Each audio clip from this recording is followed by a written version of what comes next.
What's good with YouTube? Y'all already know Big Flocko with a convict's perspective, and I'm gonna smash, dash, slide on through with a little bit of energy. Please hit the like, subscribe, comment, do all those things to help support this channel, and hit that bell notification for future fire content. So first and foremost, if you guys haven't already, please head over to a convict's reaction. Please hit the subscribe button, man. Check out the content I have over there, man, as I'm going to be bringing further fire reactions on that channel. Now, let's get to a convict's perspective real quick. Now, tomorrow I'm going to be dropping a very detailed account of December 17th, 1972, Chino Palm Hall. If you guys didn't already know, this event triggered a lot within the state of California and further molded the future of prison gangs and gangs in California. We're going to be discussing a lot about the Cheyenne Cadena. So stay tuned for that one. It's going to be a special one. As you can tell by the title and thumbnail, right? Have the Upstate Surenos earned their respect within the Sureno collective? That's the question. The Upstate Surenos have been making waves, right? Or Upstate Southsiders, whatever you want to refer to, right? The last 10, 15 years, you've been hearing a lot. Social media platforms, the rap game, the streets, and whatnot. See, I didn't grow up in an era where we called them Upstaters. We used to always call them Surenos. See, during my era, we never even referred to them as Southerners or Southsiders or any of that. They were always considered Surenos. Now, being from up north, right, upstate, have they earned the respect from their fellow Southsiders who are traditionally from down south? Because there was a time era that even in the system and YA prison, where Surenos that were from down south had a hard time accepting those that were from up north. They wouldn't be holding any key positions.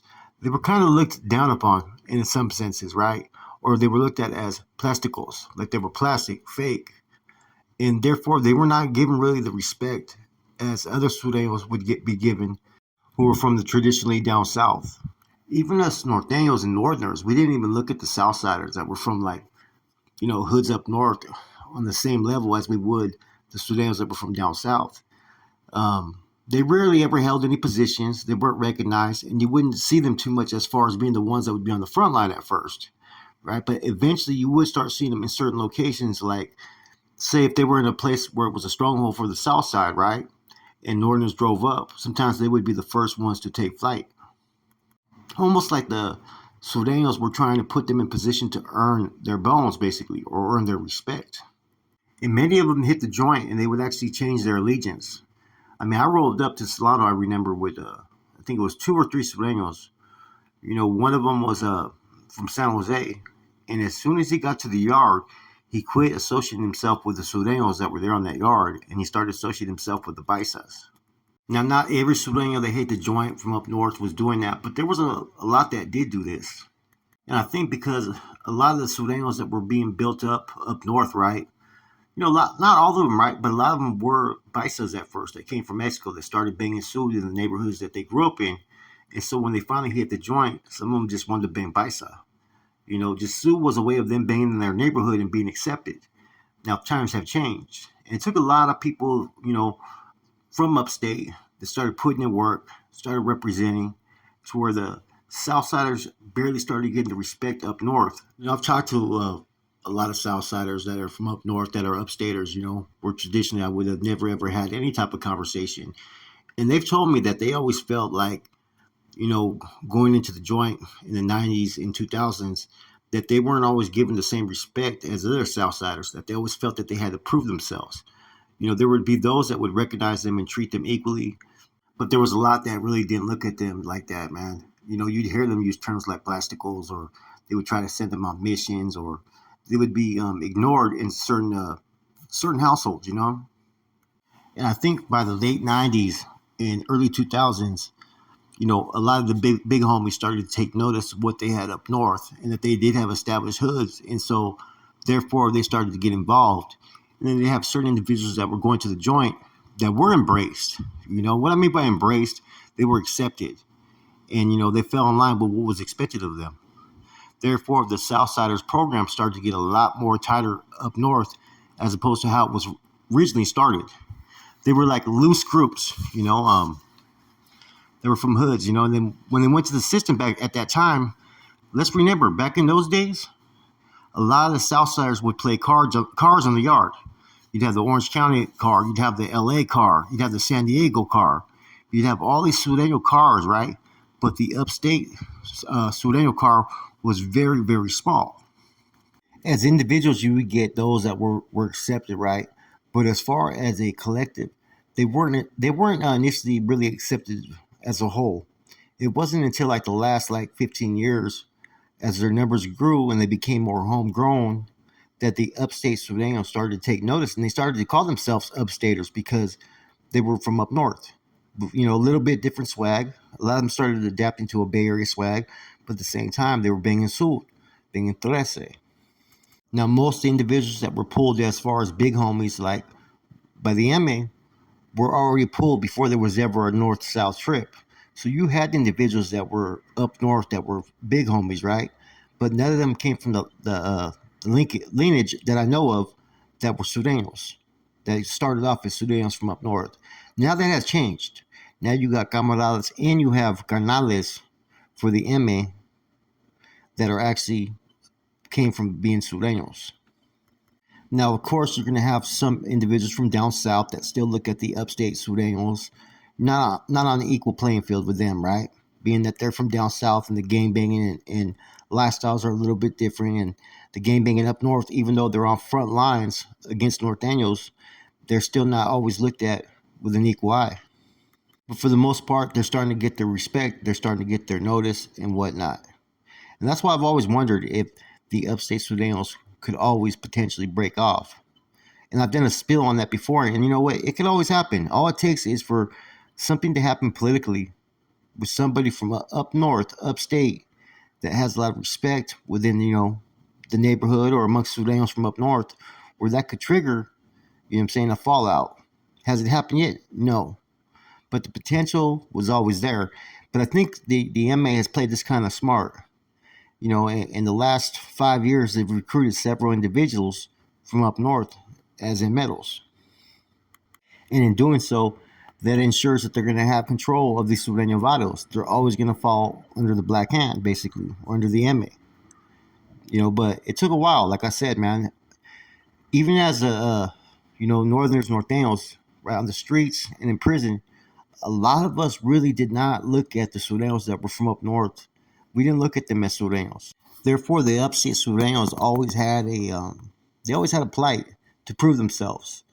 Because look, the Southsiders from down south traditionally didn't respect them, and the Norteños didn't traditionally respect them. Now they're pretty much homegrown. In a lot of ways, they've earned their respect. They've been on the battlefields up north. They've proven themselves behind the walls. And so even though they have the title upstaters or upstate, which to me in a sense kind of separates them from the fellas down south, right? That's just my personal opinion. But they've earned their respect. It's not uncommon now that you may land on a yard, right, where you have a Southsider, that's from up north, that's pretty much running that yard on behalf of a big homie. 25, 30 years ago, that was a different story. That you would not have seen that in the system. Because from the 80s and 90s and even 2000, man, a lot of Southside hoods, man, they were catching the blues. Let's just keep it real, man. I talked to, some of the first Sureños that ever established hoods up north. I talked to a couple cats that are from like VST, and they tell me, they admit it. They said it was fucking hard, man. That nobody understands what they had to go through on a daily basis, being attacked by so many different fucking hoods, man. And they had to sit there and weed out a lot of individuals that were weak links. Because back then, you just had anybody that was in the neighborhood that wanted to join. And like I said, for every one or two Southsiders at the time, you'd have 8 dudes that were cowards. And eventually they weeded them out. And what you have now is you have basically some homegrown Sureños. These hoods were able to withstand all the attacks, the wars, the guerras. And even though they were small in numbers, they were able to persist through it. So now you got these Sureños now that are homegrown. And even though still up north, the Norteños pretty much outnumber a lot of Sureños in a lot of areas. There are areas where the Sureños are flourishing. They're establishing, they're recruiting, and they're to be reckoned with, man. You got to give them their respects. The fact that they were able to go through so much, all the oppositions around them, and still be able to maintain says a lot. Their struggle is almost like the struggle of a Norteño behind the walls in the 80s and 90s. It was hard. It was rough. Same thing with being a Southsider up north. To this day, you still got, Southerners from down south that look at them as, oh, you're not even from down south, man. What are you banging Sioux for? You from up north. And you even have Norteños that be saying the same thing, like, hey, you're not even accepted by your own people. What are you banging Sioux to up north? But they're there. And they're to be kind of recognized. And I think that they've gone through enough. The ones that maintain down a righteous path, as far as what I mean by righteous, there was a lot of Southsiders back in the days that were pretty much plasticals. They were cowards. There was dudes that, that were calling the cops on homies and all kinds of fucked up shit back in the days, right? But there was those that still were pushing it along the righteous lines. And what I mean by righteous lines, they were accepting what was coming their way. They weren't calling the cops. They weren't pulling cowardice acts. And even though they were outnumbered, they were still banging what they banged. Those ones you got to give respect, because without them, you wouldn't have the Southsiders that are continuing to maintain and represent their hoods up north. And to be honest, for a lot of us, they weren't even our number one enemy always, because a lot of us thought that eventually they were going to fucking be gone. They were just a small problem that we didn't take fucking serious, right? We were more worried about going to war with other Norteño Varios. But when people overlooked that, the Southsiders' numbers got stronger. The individuals that were banging the South Side weren't as weak as the ones previously, and now they got a little foothold, man, in certain areas. Like I said, they're a force to be reckoned with, and they still may not be given the full respect that they deserve, right? But in a lot of ways, in my personal opinion, the ones that have still maintained throughout all the shit that they've gone through kind of deserve it. They deserve the respects. I mean, look at some of the cases that they have picked up the last few years. Indictments for working with the big homies from down south.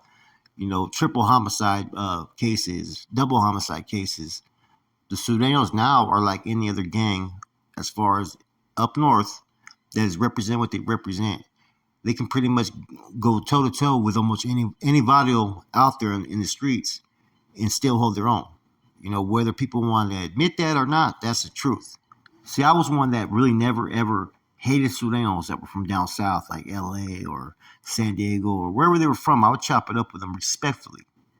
But I always had a personal issue with those that were from up north. Just because I felt like this is Northern Califas, bang Sud out that way. You shouldn't be banging Sud up north. Therefore, for a while, man, I still had issues with those that were banging Sud up north for a long time, man. It wasn't until later, till I got older and I started meeting individuals that were from up north that were Sureños, that I got a better understanding. And I even started having relationships and friendships with a few that were from up north that years before I never thought I would have. And regardless what anyone wants to think, they've earned their respect. But have they been given that respect? And that's a question that still needs to be answered, because you still see people in the comments from down south that are dogging out people from upstate. So the respect really hasn't been shown completely. But like I said, in my personal opinion, they've earned their respect. With that said, your boy Flacco, I'm gone.